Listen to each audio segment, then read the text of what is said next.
for the content. Kaya nag-superhero costume ang ilang content creators sa Cebu.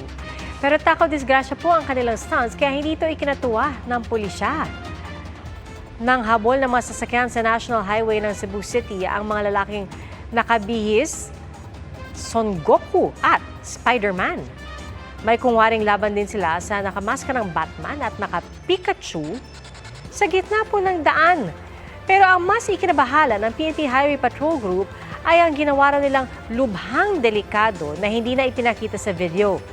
Ipinatawag sa presinto ang mga content creator na humingi ng dispensa.